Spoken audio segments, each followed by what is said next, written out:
Welcome to What Are You Sporting About podcast, a podcast about business, employment, sports, and entertainment to help educate, support, and guide you to your next level.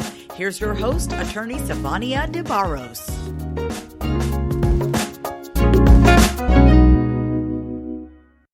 Hi, welcome to What Are You Sporting About podcast. This is Sivonni de Barros. I'm your host.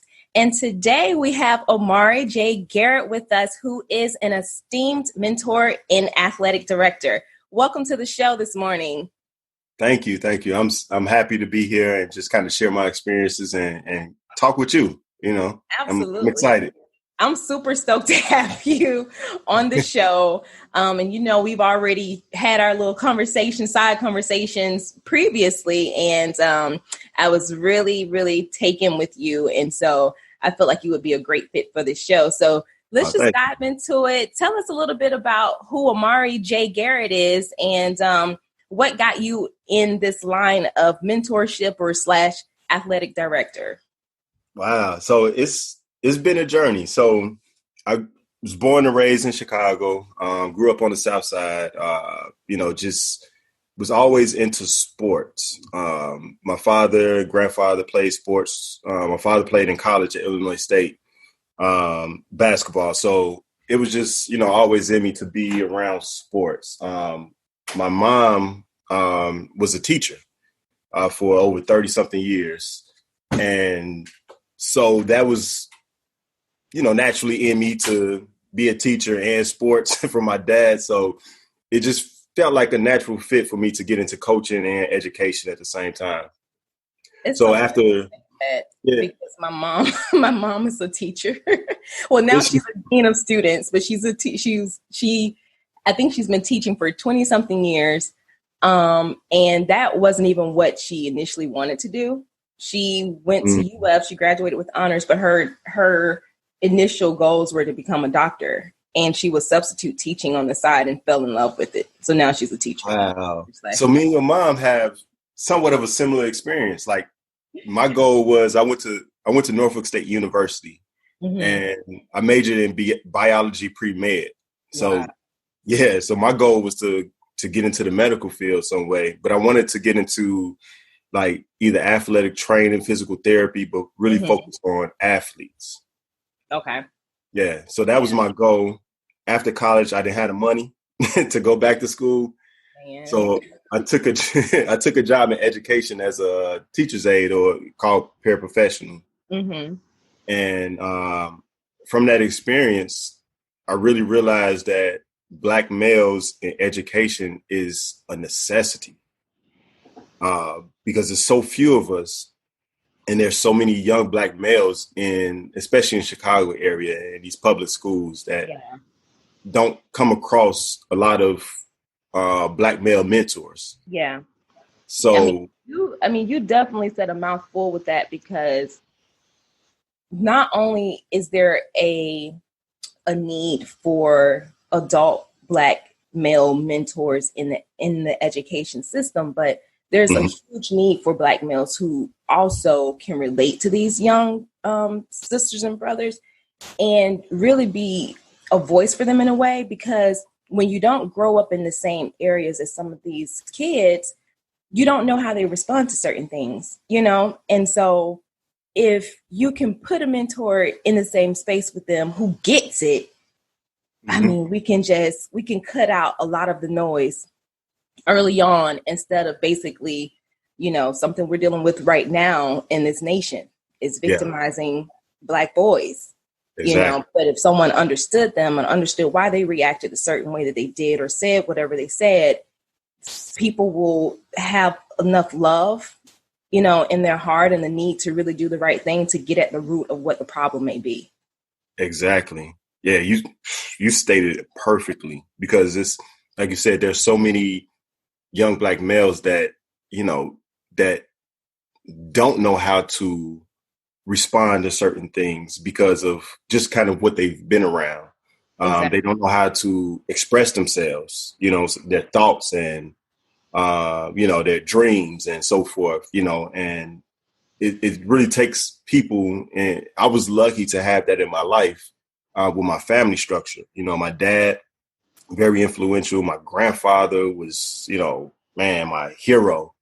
A lot of uncles around me. So, you know, I was surrounded by a lot of great, positive Black males. Yeah. And and I understand, you know, from where I grew up, I'm kind of a anomaly in a sense. Mm-hmm.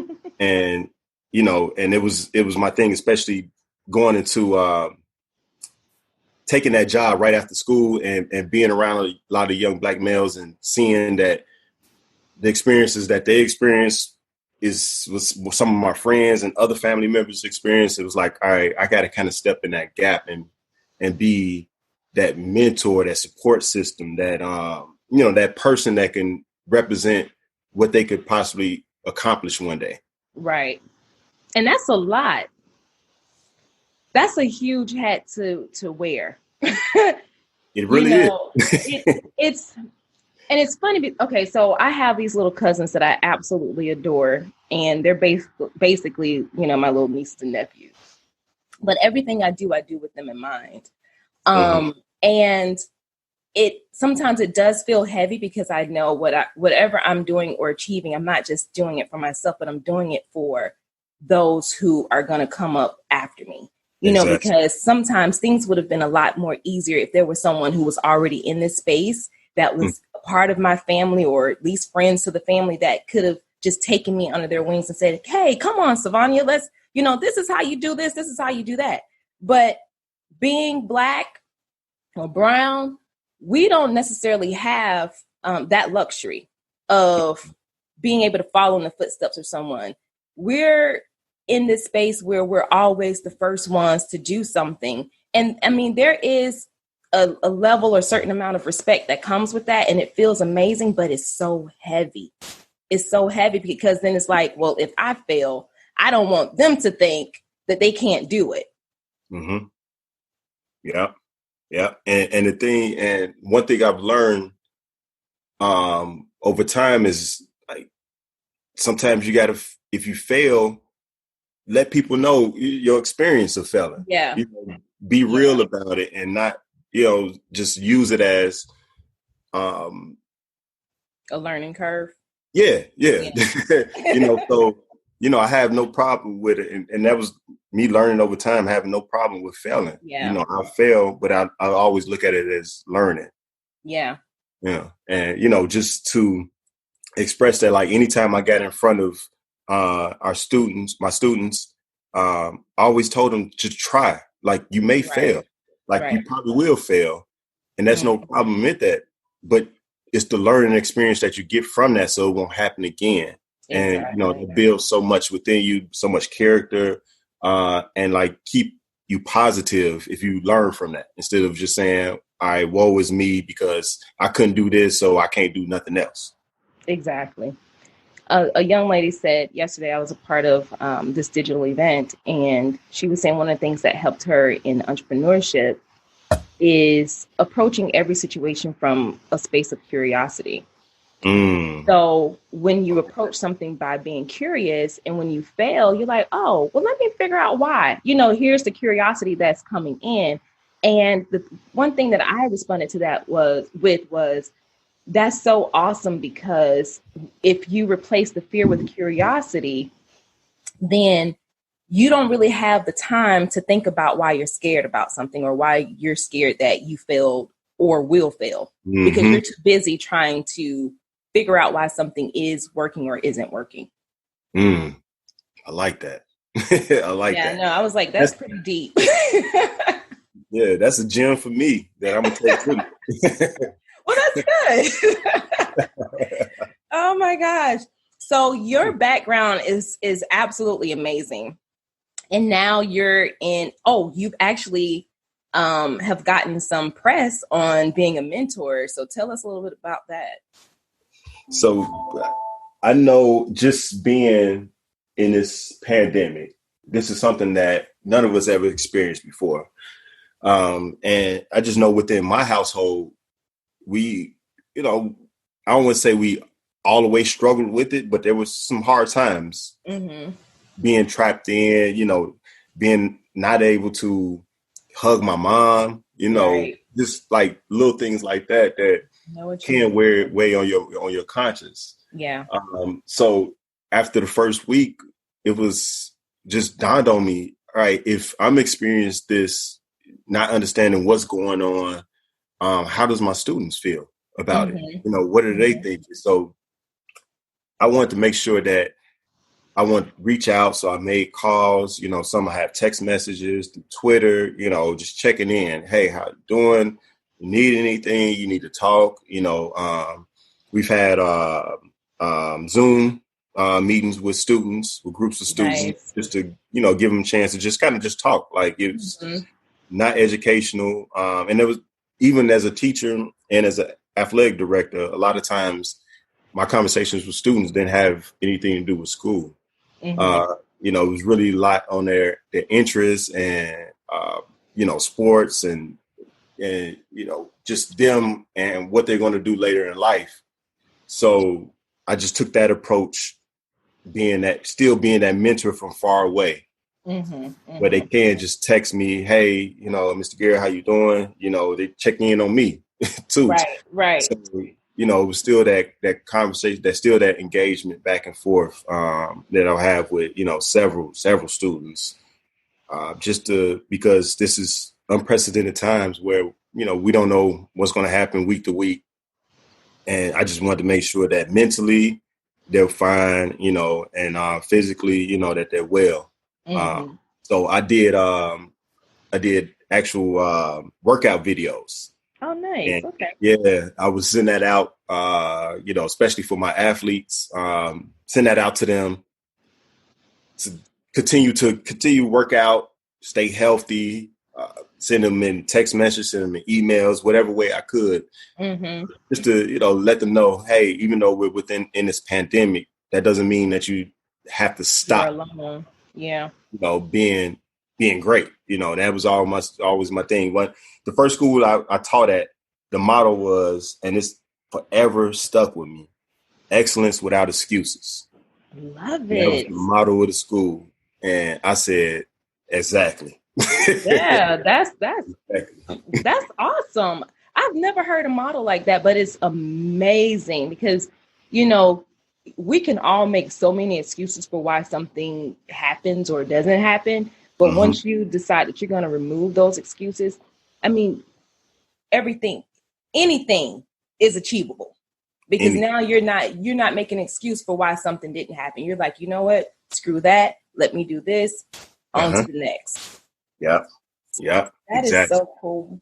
I was worried about kids when this pandemic happened and, everybody was getting the notices that you're going to have to be quarantined, because you really don't know what is going on in some of these children's personal lives. Yep. So abuse, whether that be emotional, physical, verbal, you absolutely have no idea. And so you stepping in to be that voice and saying, hey, y'all, don't forget, I'm here, let's talk, let's hang out, although, albeit digital, that means a lot. Yeah, because it's, and, just listening to the students, a lot of the teachers, they're so focused on compliance where, they'll reach out and it's only about turning in assignments and not knowing that. And I had to tell the rest of my admin team and some other teachers, like, to stop pressing them on that. You had students that had to work because their parents got laid off.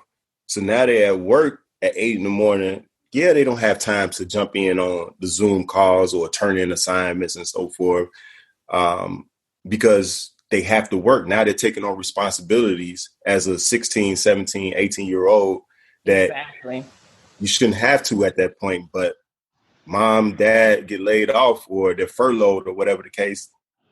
Now they have to step in and help their family. Right. And that was happening a lot. So it was me kind of trying to talk to the adults and say, hey, like, just ease up a little bit. We don't know what's going on in these kids' homes. We don't know, stepdad, stepmom, issues with them. They have to watch their kid, their siblings and so forth. Like, so it was, that's why I took that approach of, just kind of checking in on their mental and their well-being more than anything. Like, I didn't care. I told them, like, I don't care if you turn in and work, me as administrator, that don't sound right. Saying, I don't care if you turn in and work. I want to make sure that you are fine. Right. Exactly. Yeah. And, you need a balance like that. You need the professionals or administrators who are going to be like, okay, let's just make sure they're on track. So, they don't get behind in graduating or whatever. But you also need the staff who cares about the child as a whole. Because if that child as a whole isn't being tended to, that emotional well-being, that physical well-being, they will automatically get behind in whatever schoolwork it is. So that that will end up getting pushed behind on the back burner anyways. So you definitely need people who are going to step in and say, I think it's more important right now. And you're right. We are definitely in an unprecedented time.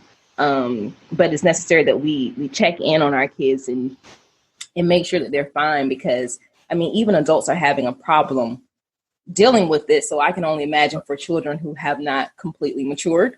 Yep. You have no idea what they're probably going through. Absolutely. Yeah. Absolutely. So let me ask you this. What advice would you give to any high schooler or collegiate athlete that is probably listening to this episode right now and not sure of what they may want to do later in life? My advice is, if you have a dream, if you have something that constantly plays in your head of what you want to do in life, pursue it. A lot of times, life will tell you not to do this, or you don't have this skill, or you can't do this. But if you have that in your head, that means that there's something within you that wants to pursue it. And again, life will knock you down. Life will knock you down, but you have to rise above any kind of setbacks. You got to still keep that focus and keep pushing through to what you want to do in life. Even as an adult, I have to do that. I go through those struggles where again, I'm changing schools where it's like, okay, I was so comfortable at the last school. I know all the systems. I know what to do. But however, this other school is presenting me an opportunity where I can actually do what I want to do, actually do what my dream is, and to build a department that rivals any department across the United States as the high school. So I'm pushing forward to that, even though people may say, dreaming too big. Yeah, I don't think dreams can be too big. We see a lot of examples of people that, wanted to do something, accomplish something, and they do it. And the other advice I would say is, you have that dream, you just work on small goals, small steps. Yep. You never want to just try to tackle the big picture at one time. Right. You will get frustrated. So set small goals to build. And during that building time, you're going to develop a lot of other skills. You're going to develop a lot of other connections that's going to help you get to where you want to go. So, you don't have to, push down on the gas and try to get to that finish line at that in the quickest amount of time. It doesn't happen like that. Just take your time, set those small goals, build to those, accomplish those, celebrate that, and then focus on the next thing. Keep on moving. So, that's my advice, is to, have your goal and work towards that building blocks. No house, no construction, nothing has ever been built, just set down in the ground, and then that's the house. I'm trying to tell you. It's built up. You got to build a foundation first. Yep. Absolutely. Oh, man, that was so great, Omari. Thank you so much for joining us. And I look forward to see what you're going to do next as a mentor and as an athletic director and as a awesome Black man in this country. I'm so excited, and it was a pleasure to have you on the show today. Thank you. It was a pleasure being on here, and I love what you're doing. Please keep doing it. This is an awesome platform to give voices to, you know, people like me that aren't well known, but can make an impact on people that I'm around. You know, so yeah, Absolutely. Thank you for reaching out. You're welcome, and thank you so much. No problem.